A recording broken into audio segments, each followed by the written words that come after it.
Hello students. बेटा last class में हमने बायोटेक्नोलॉजी प्रिंसिपल्स एंड प्रोसेस का पार्ट 5 देखा था।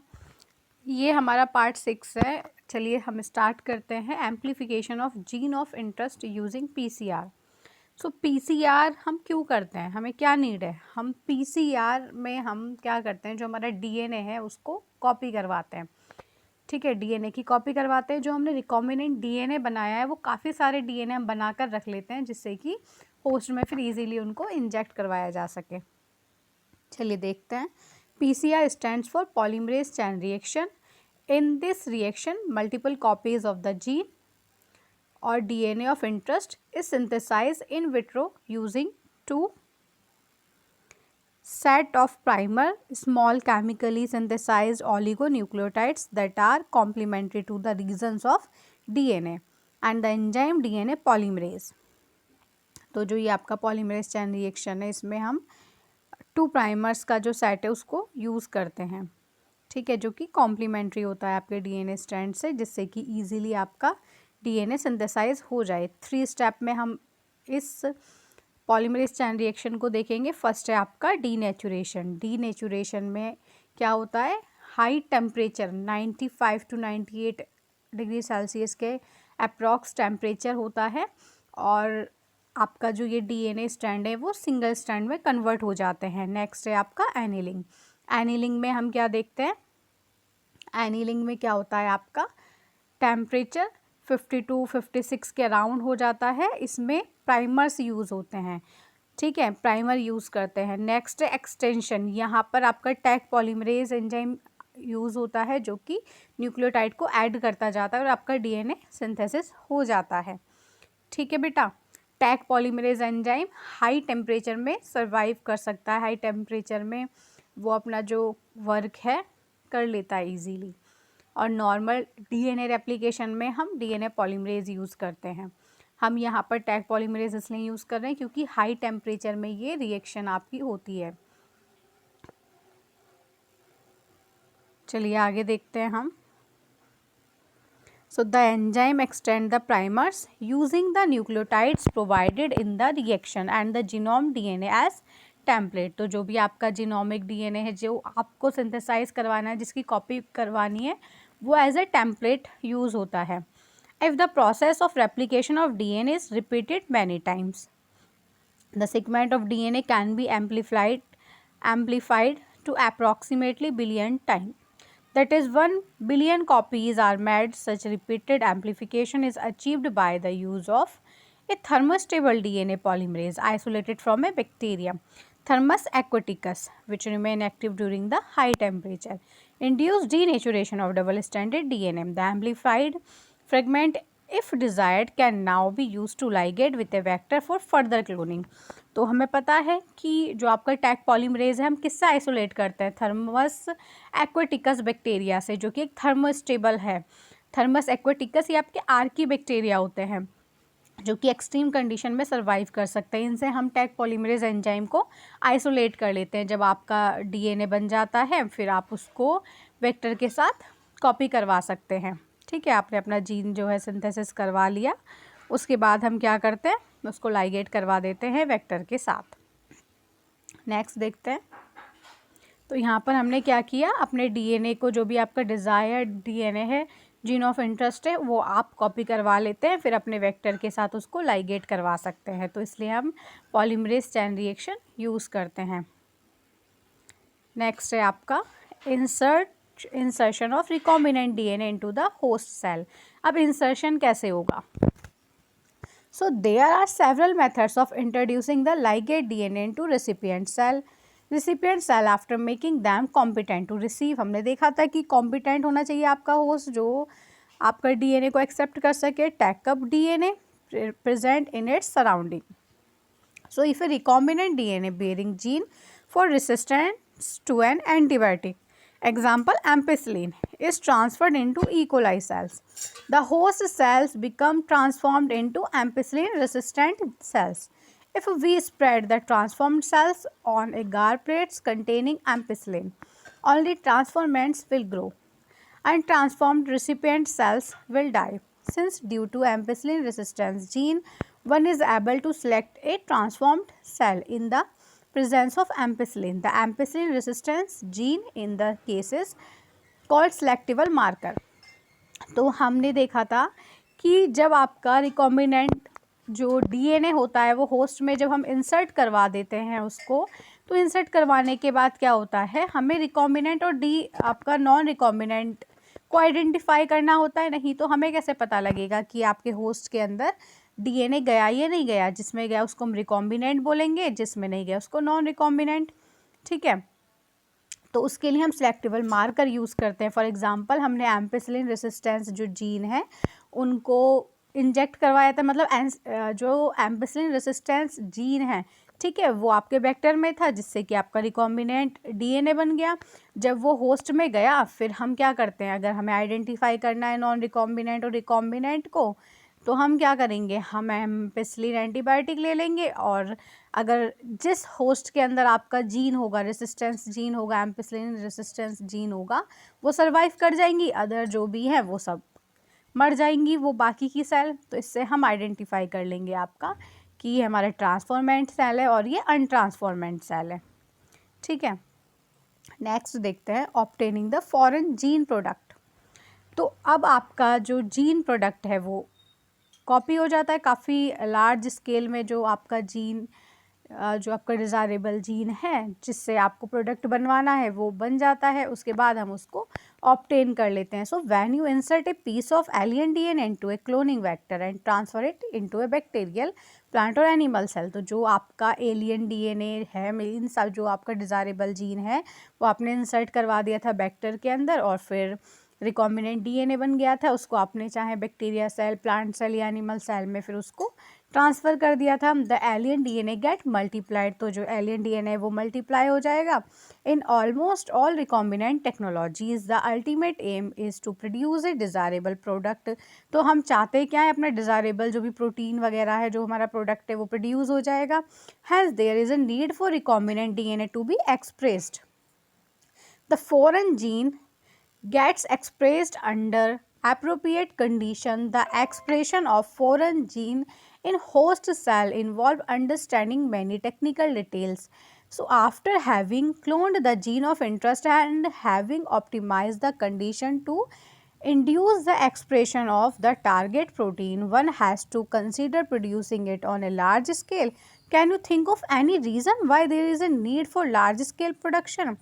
If any protein encoding gene is expressed in A heterologous host, तो मतलब हम लार्ज स्केल पर ही बनवाएंगे। ऐसा नहीं है कि हमें कम अमाउंट में ही सिर्फ अपना प्रोडक्ट चाहिए तो लार्ज स्केल पर हम उसको प्रोड्यूस करवा लेते हैं। जो आपका डिज़ायरेबल आप प्रोटीन जो भी चाहते हैं, जो भी प्रोडक्ट चाहते हैं हम, तो उसको हम लार्ज स्केल पर बनवा लेते हैं।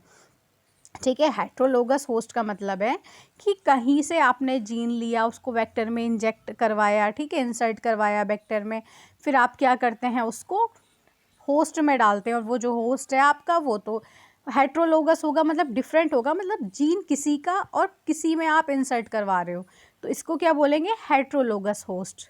ठीक है, it is called a recombinant protein. The cells harboring cloned genes on interest may be grown on a small scale in the laboratory. The culture may be used for extracting the desired protein and then purified by using different separation techniques. The cells can be also multiplied in a continuous culture system wherein the used medium is drained out from one side while fresh medium is added from the other to maintain the cells in their physiologically most active log exponential phase. This type of culture method produce a larger biomass leading to higher yield of desired protein. So ये क्या बताया जा रहा है कि जो भी आपका रिकॉम्बिनेंट प्रोटीन होगा तो उसकी आप जो भी है आपने लार्ज स्केल पर उसको प्रोड्यूस करवा लिया, आप क्या करेंगे, उसको सेपरेट करेंगे, डिफरेंट टाइप की टेक्नोलॉजी की हेल्प से, टेक्निक की हेल्प से प्योरीफाई करेंगे उसको।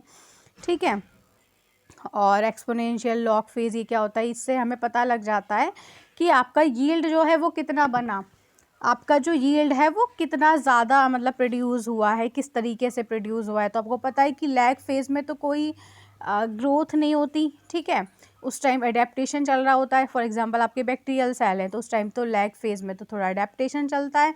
लॉग और एक्सपोनेंशियल सेल में क्या होता, फेज़ में क्या होता है, लॉग और एक्सपोनेंशियल फेज़ में अच्छी क्वांटिटी में जो है वो कॉपीज़ बनती हैं। और डिक्लाइन फेज़ आता है जिसमें इस डिक्लाइन फिर लास्ट में आता है। नेक्स्ट आता है आपका स्टेशनरी फेज़ जिसमें कि जितनी कॉपीज़ बनती है, जितनी सेल प्रोड्यूस होती है, उतनी डेथ इक्वल क्वांटिटी में होती है। फिर नेक्स्ट डिक्लाइन फेज़ आता है। तो इस तरह से हमें पता लग जाता है कि कॉपी जो है वो किस तरह से बन रही है, मतलब होस्ट की जो क्वांटिटी है वो कैसे चल रही है।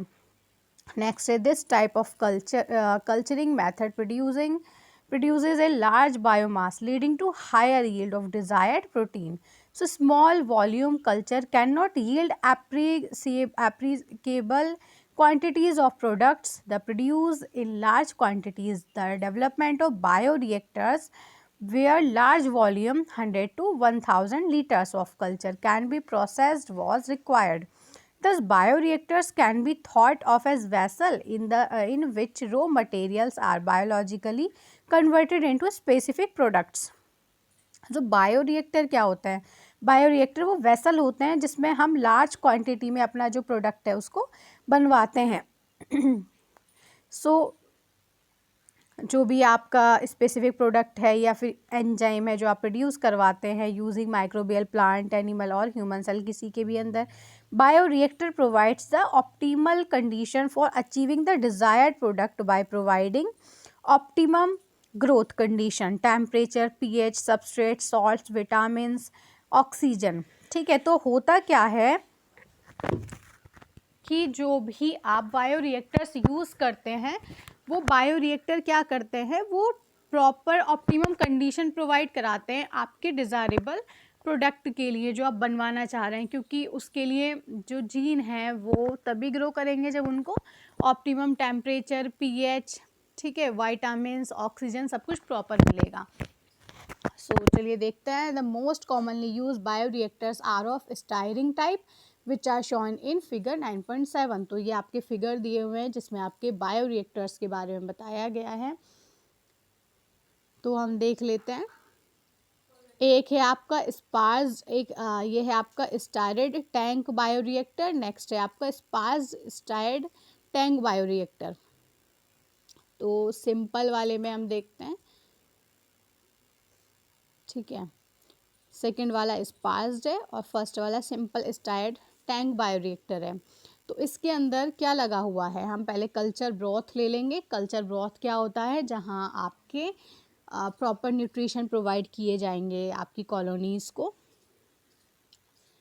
इसके अलावा स्टीम फॉर स्टेलाइजेशन, ठीक है, बाकी की अदर कॉलोनीज़ को यहाँ से किल कर दिया जाएगा। स्टेराइल एयर जाती है कि अदर कॉलोनीज़ बैक्टीरिया की ग्रो ना कर जाएं या अदर ऑर्गेनिज्म या ग्रो ना कर जाएं। Flat blooded impeller, flat blooded means ये क्या करते हैं, ये मिलाने का काम करते हैं, पूरा मिक्स करवा देते हैं आपका जो भी आपने कॉलोनीज़ वगैरह ली हैं जिसमें आपके डिज़ायरेबल जीन हैं। तो इसके अलावा जब ये मिक्स करते हैं फ्लैट ब्लेडेड इम्पेलर जो हैं, तो ये जब घूमते हैं इसकी वजह से फॉर्म बनते हैं। तो फॉर्म ब्रेकर भी लगे हुए हैं यहाँ पर। एसिड बेस का जो पूरा पीएच कंट्रोल करने के लिए भी यहाँ पर लगा हुआ है इंस्ट्रूमेंट। तो इस तरीके से पूरा ये प्रोसेस चलता है बायोरिएक्टर के अंदर। और ठीक है, नेक्स्ट है आपका, चलिए देख लेते हैं एक बार हम इसको। A stirred tank reactor is usually cylindrical or with a curved base to facilitate the mixing of the reactor contents. The stir facilitates even mixing and oxygen availability throughout the bioreactor. Alternatively, air can be bubbled through the reactor. If you look at the figure closely, you will see that the bioreactor has an agitator system, an oxygen delivery system, and a form control system, a temperature control system, pH control system, and sampling ports, so that a small volume of the culture can be withdrawn periodically. तो आप देख रहे हैं कि किस तरीके से जो आपके बायो रिएक्टर्स होते हैं ये प्रॉपर पीएच, ठीक है, मेंटेन रख रहे हैं। फॉर्म बन रहे हैं तो उस फॉर्म ब्रेकर भी लगे हुए हैं यहाँ पर। ऑक्सीजन वगैरह प्रॉपर प्रोवाइड करवाई जाती है। तो इस तरीके से प्रॉपर ऑप्टिमम कंडीशन प्रोवाइड कराते हैं जो बायोरिएक्टर्स होते हैं। ठीक है, ये नेक्स्ट है आपका स्पाइस्ड स्टाइल्ड टैंक बायोरिएक्टर, जिसमें हम क्या देखते हैं कि bubble dramatically increase the oxygen transfer area, increase surface area for oxygen transfer. Gas entrainment का मतलब है कि नीचे की साइड इस टाइप से कुछ इंस्ट्रूमेंट लगा हुआ है जिसकी वजह से गैस जो है वो बन रही है, और ऊपर से वो गैस क्या कर रही है, जो ऑक्सीजन है उसको ट्रैप करने में हेल्प कर रही है। इसको बोलते हैं गैस इंट्रेनमेंट। ठीक है, जो नीचे आपका फॉर्म बन रहा है, गैस बन रही है, वो ऑक्सीजन को ट्रैप कर रही है, जैसे कि ऑक्सीजन ज़्यादा से ज़्यादा अंदर आए। तो इस तरीके के जो आपके ये बायोरिएक्टर्स हैं, ये प्रॉपर हेल्प करवाते हैं कि हमारा जो डिज़ायरेबल प्रोडक्ट है, जो आपका डिज़ायर्ड प्रोटीन है, उसको ऑप्टिमम कंडीशन मिल सके प्रोड्यूस होने के लिए। क्योंकि आपका जो होस्ट हैं इकोलाई आप यूज़ करते हैं मोस्टली, अगर प्लांट सेल है तो प्लांट सेल के लिए ऑप्टिमम कंडीशन देंगे, एनिमल सेल है तो एनिमल सेल के लिए। तो प्रॉपर न्यूट्रिशन के साथ साथ ऑप्टिमम कंडीशन भी चाहिए, प्रॉपर टेम्परेचर, प्रॉपर पीएच होना चाहिए, ऑक्सीजन की अवेलेबिलिटी होनी चाहिए, जिससे कि आपका जो होस्ट है वो प्रॉपर ग्रो करे। और जब होस्ट ग्रो करेगा तो आपको पता है होस्ट के अंदर आपका डिज़ायरेबल प्रोटीन वगैरह है, ठीक है, तो वो भी अच्छे से प्रोड्यूस होगा। नेक्स्ट क्या है आपका down stream processing. Down stream processing में हम क्या देखते हैं, प्यूरिफिकेशन होगा, सेपरेशन हो जाएगा, जो आपका प्रोडक्ट है उसको हम सेपरेट करते हैं, प्यूरिफाई करते हैं। चलिए देखते हैं इसमें। After completion of the biosynthetic stage, the product has to be subjected through a series of process before it is ready for marketing as a finished product. The process includes separation and purification, which are collectively referred to as downstream processing. The product has to be formulated with suitable preservatives. Such formulation has to undergo through clinical trials. As in case of drugs, strict quality control testing for each product is also required. The downstream processing and quality control testing vary from product to product. तो down stream process में क्या होता है, जब आपका biosynthetic stage जो है वो कंप्लीट हो जाती है तो उसके बाद क्या किया जाता है, जो आपका प्रोडक्ट है उसको मार्केटिंग के लिए रेडी करने से पहले क्या किया जाता है, जो आपका प्रोडक्ट है पहले उसको हम सेपरेट करते हैं, फिर प्यूरिफाई करते हैं, फिर उसके लिए इसी को हम डाउनस्ट्रीम प्रोसेस बोलते हैं। तो फिर उसके लिए प्रॉपर हम क्या करते हैं, सूटेबल प्रिजर्वेटिव्स यूज़ करते हैं, जिससे कि जो भी आपका प्रोडक्ट है वो प्रिजर्व रह सके। ठीक है, तो और the such formulation has to undergo through clinical trials as in case of drugs. ठीक है, जो भी आपके प्रोडक्ट हैं उनको क्लिनिकल ट्रायल्स के लिए भेजा जाता है। अगर ड्रग्स वगैरह हैं तो क्वालिटी कंट्रोल टेस्ट होते हैं, क्वालिटी कंट्रोल टेस्ट किए जाते हैं, जिससे कि हमें पता लगता है कि जो आपका प्रोडक्ट है वो यूज़ किया जा सकता है, उसके कोई साइड इफ़ेक्ट्स नहीं हैं। ठीक है, इस तरीके से उसको पूरा प्रॉपर क्लिनिकल ट्रायल्स के लिए भेजा जाता है। जब वहाँ से पास हो जाता है तभी आपका जो भी प्रोडक्ट है वो मार्केट में आ सकता है।